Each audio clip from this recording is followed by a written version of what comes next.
Hello Banaras, क्या हालचाल? Hope all good ना। माँ के लिए क्या मैं लिखूं, माँ ने खुद मुझे लिखा है। माँ से कोई छोटा शब्द हो तो बताओ, माँ से कोई बड़ा हो तो बताओ। लोग कहते हैं कि आज माँ का दिन है। वो कौन सा दिन है जो माँ के लिए नहीं है? सोचिएगा जरूर। Hello to all my wonderful peoples. आपने ट्यून किया है आपकी वाणी आकाशवाणी और आप सुन रहे हैं बनारस का number 1 show good morning Banaras. आज है Sunday 14th of May 2023 and it's 7 in studios clock और मैं हूं आपकी रेडियो होस्ट चित्रा। आपका प्रोग्राम में तहे दिल से वेलकम करती हूं। बनारस, आज है mother's day. Happy mother's day to all the moms out there. हालांकि हर दिन माँ का दिन होता है, लेकिन कोई एक स्पेसिफिक डे अगर डेडिकेट किया जाए अपने इस खास शख्स को तो क्या कहने। तो इस स्पेशल डे पर आइए साझा करती हूं अपनी छोटी सी बात। माँ चली गई कहीं बादलों के पार, उसका कमरा खाली हो गया और उसका मंदिर सूना। एक दिन पंडित जी को बुलाया, माँ के मंदिर में दिया जलाया, उनके लड्डू गोपाल को भोग लगाया। जो जो माँ करती थी सब कुछ वैसा ही दोहराया। फिर पंडित जी ने कहा, पूजा संपन्न हुई, अब अपने लिए जो मांगना चाहती हो मांग लो। क्या मांगती और कैसे मांगती, पंडित जी को कैसे समझाती कि मेरी आवाज को आसमान तक जाने की आदत ही नहीं पड़ी। जब तक माँ थी अपने लिए कुछ मांगने की जरूरत ही नहीं पड़ी।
जिंदगी याद मुझे आती है तेरे गुस्से की।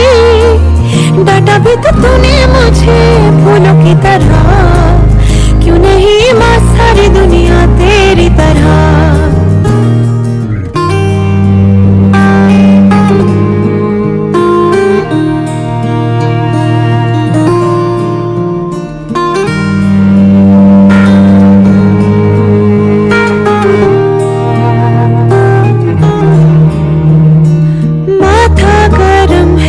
सुबह से मेरा रखते हथेली ना माँ, तूने कुछ खाया देर से क्यों आई, कोई ना पूछे यहाँ।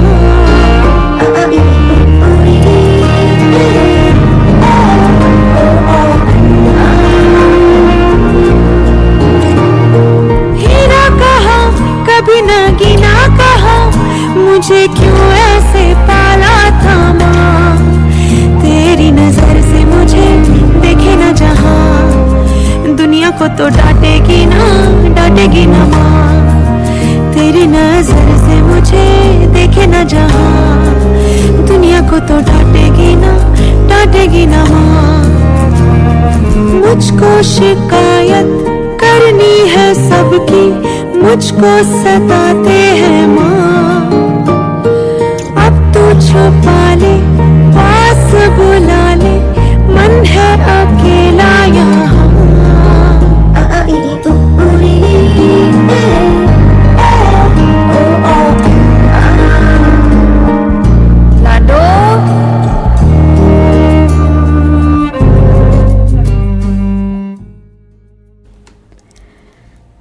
Welcome back Banaras. ये है आपकी वाणी आकाशवाणी और आप सुन रहे हैं गुड मॉर्निंग बनारस, आपकी अपनी रेडियो होस्ट चित्रा के साथ। प्रोग्राम में आज होंगी ढेर सारी बातें देश, दुनिया और अपने शहर बनारस की। सबसे पहले 14 मई को इतिहास में क्या कुछ घटा खास, आइए जान लेते हैं इसके बारे में। 1796 में इंग्लैंड में एडवर्ड जेनर ने चेचक के खिलाफ एवासीन के रूप में काउपॉक्स का परीक्षण शुरू किया। 1908 में पहली बार किसी व्यक्ति ने हवाई जहाज में उड़ान भरी। 1914 में वुडरो विल्सन ने मातृ दिवस यानी मदर्स डे की घोषणा पर आज के दिन हस्ताक्षर किया। 1948 में आज के दिन इजराइल ने ब्रिटेन से स्वतंत्रता की घोषणा की।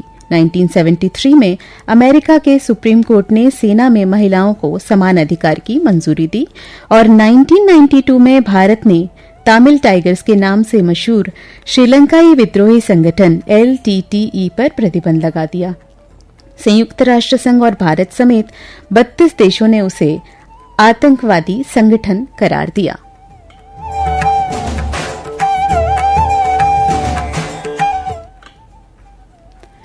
और अब जान लेते हैं आज के दिन जन्मे लोगों के बारे में। मिस वर्ल्ड मानुषी छिल्लर 1997 में आज के दिन हुआ था इनका जन्म। 1657 में संभाजी महाराज का हुआ था जन्म। 1987 में अभिनेत्री अदा शर्मा और 1987 में जरीन खान का हुआ था जन्म आज के दिन। तो इन सबको इनके जन्मदिन पर ढेर सारी शुभकामनाएं। और आप जानते हैं 14 मई को जिन लोगों ने हमें अलविदा कहा उनके बारे में। 1963 में डॉक्टर रघुवीर प्रख्यात विद्वान तथा राजनीतिक नेता ने हमें अलविदा कहा था। 2010 में वृंदा करीदकर ज्ञानपीठ पुरस्कार से सम्मानित मराठी कवि ने हमें अलविदा कहा। 2011 में किसान नेता महेंद्र सिंह टिकैत। 1978 में प्रसिद्ध नाटककार जगदीश चंद्र माथुर और 1973 में भारतीय राष्ट्रीय कांग्रेस के अध्यक्ष NG चंद्रावरकर ने हमें अलविदा कहा। इन सबको शत शत नमन।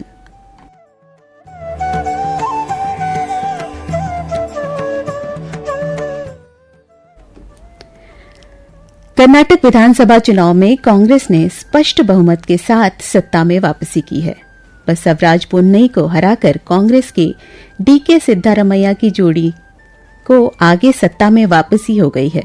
कर्नाटक उन राज्यों में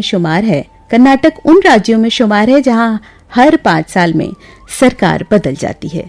और अब आइए बात कर लेते हैं अपने शहर बनारस की। वाराणसी के नगर निगम चुनाव में इस बार बसपा का सुपड़ा साफ हो गया है। सपा और कांग्रेस को भी नुकसान हुआ है। नगर निगम के इतिहास में पहला मौका है जब बीजेपी 63 पार्षद चुनाव जीते। यूपी नगर निगम चुनाव में शनिवार को हुई मतगणना में चंदौली जिले के नगर पालिका पंडित दीनदयाल उपाध्याय नगर के अध्यक्ष का ताज हंगामे और भारी बवाल के बीच सोनू किन्नर के सिर सजा। सोनू ने बीजेपी के प्रत्याशी को 397 मतों से शिकस्त दी।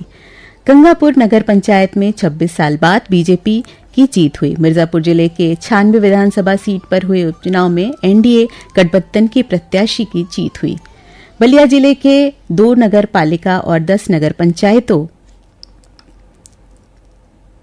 के अध्यक्ष और सभासद के लिए हुए चुनाव में भाजपा प्रत्याशी ने विजय हासिल की और गाजीपुर जिले के 8 नगर निकायों में 4 पर बीजेपी ने जीत दर्ज की।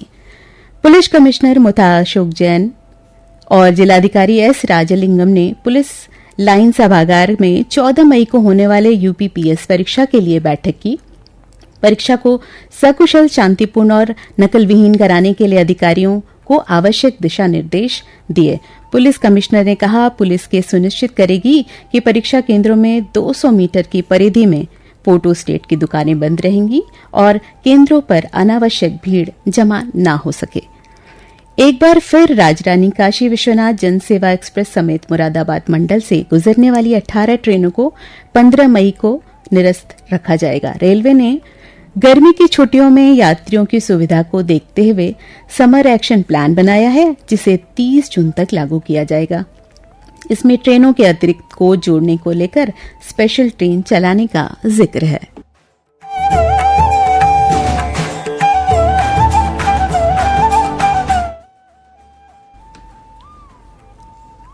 दोस्तों, आप कुछ बात कर लें एनवायरमेंटल की।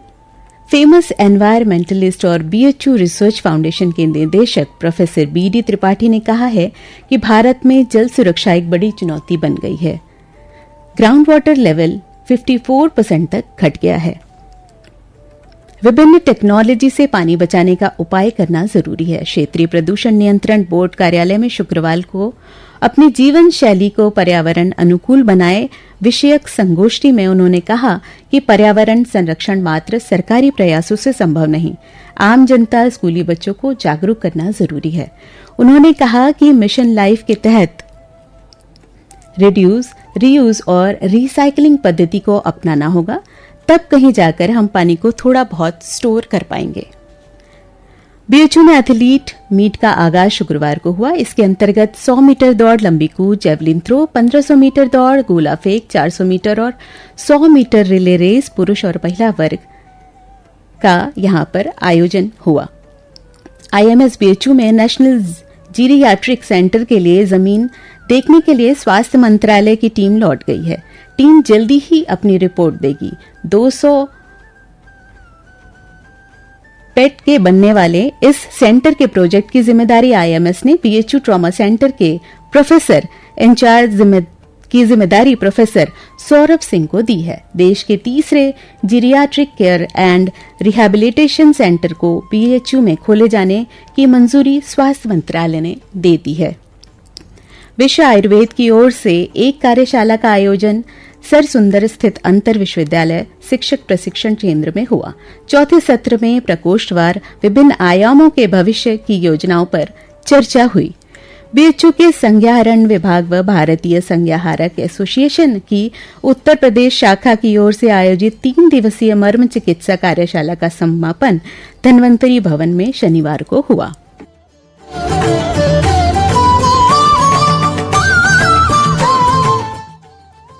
अब रिक्रूटमेंट के बारे में बात कर लें। Nuclear power corporation of India NPCIL ने विभिन्न विभागों में डिप्टी मैनेजर और जूनियर हिंदी ट्रांसलेटर के पद पर भर्ती के लिए ऑनलाइन एप्लीकेशन जारी किया है। एलिजिबल कैंडिडेट वेबसाइट npcilcareer.co.in पर 29 मई शाम 5 बजे तक एप्लीकेशन सबमिट कर सकते हैं और अधिक जानकारी के लिए विजिट करें इनके वेबसाइट पर। प्रधानमंत्री नरेंद्र मोदी के संसदीय क्षेत्र वाराणसी में देश का पहला आध्यात्मिक टेंट सिटी बना है। 15 जनवरी को पीएम मोदी ने 5 स्टार सुविधा वाले इस लग्जरी टेंट सिटी का उद्घाटन किया था। इसके बाद टेंट सिटी में पर्यटकों की होड़ लग गई थी। इस टेंट सिटी में अब महज 22 दिन ही लोग ठहर पाएंगे। दरअसल 31 मई के बाद इसे हटाने का काम शुरू हो जाएगा। बारिश और गंगा में बाढ़ के कारण 15 जून तक इसे हटाने का काम लगभग पूरा हो जाएगा। इसके बाद बाढ़ का पानी कम होने के बाद इसे गंगा पार टेंट सिटी फिर से बनाया जाएगा। और अब खेल के बारे में जानकारी ले लें। सनराइजर हैदराबाद का सामना लखनऊ सुपर जायंट से हुआ। यह मुकाबला हैदराबाद के राजीव गांधी अंतर्राष्ट्रीय स्टेडियम में खेला गया। टॉस जीतकर पहले बल्लेबाजी करते हुए हैदराबाद ने 20 ओवर में 6 विकेट गंवाकर 182 रन बनाए। जवाब में लखनऊ ने 19.2 ओवर में 3 विकेट गंवाकर ये मैच जीत लिया और पंजाब किंग्स ने दिल्ली कैपिटल को 31 रन से हरा दिया। दोनों टीमें दिल्ली के अरुण जेटली स्टेडियम के आमने सामने हुई। कैपिटल्स के कैप्टन डेविड वार्नर ने टॉस जीतकर गेंदबाजी का फैसला लिया। पंजाब ने 20 ओवर में 7 विकेट पर 167 रन बनाए और जवाब में दिल्ली ने 20 ओवर में 8 विकेट पर 137 रन ही बना पाई। और अब बनारस चलते चलते आपको बता दें, गर्मी का प्रचंड रूप हो चुका है। टेम्परेचर की बढ़ोतरी को देखकर लगता है कि आने वाले दिनों में भीषण लू की स्थिति पैदा हो सकती है। 43 से 44 तक टेम्परेचर जाने वाला है। ऐसे में हमें खुद को हाइड्रेटेड रखना होगा। मौसमी फल सब्जियों को खूब खाएं, खूब सारा पानी पिएं, सनग्लासेस का यूज करें, कोशिश करें धूप में ना जाएं, अवॉइड करें। और अगर बहुत जरूरी हो, जाना पड़ ही जाए तो खुद को कवर्ड करके जाएं। और अब घड़ी की सुई कर रही है इशारा आपसे विदा लेने का। सुबह के 8:45 पर मधुरिमा प्रोग्राम में फिर होगी आपसे मुलाकात। आपको आज का गुड मॉर्निंग बनारस कैसा लगा, अपना फीडबैक दीजिएगा pkldair@gmail.com पर। अगले प्रोग्राम के वादे के साथ अपनी रेडियो होस्ट चित्रा को दीजिए इजाजत। नमस्कार। Till then stay fit and healthy और सुनते रहिए आपकी वाणी आकाशवाणी।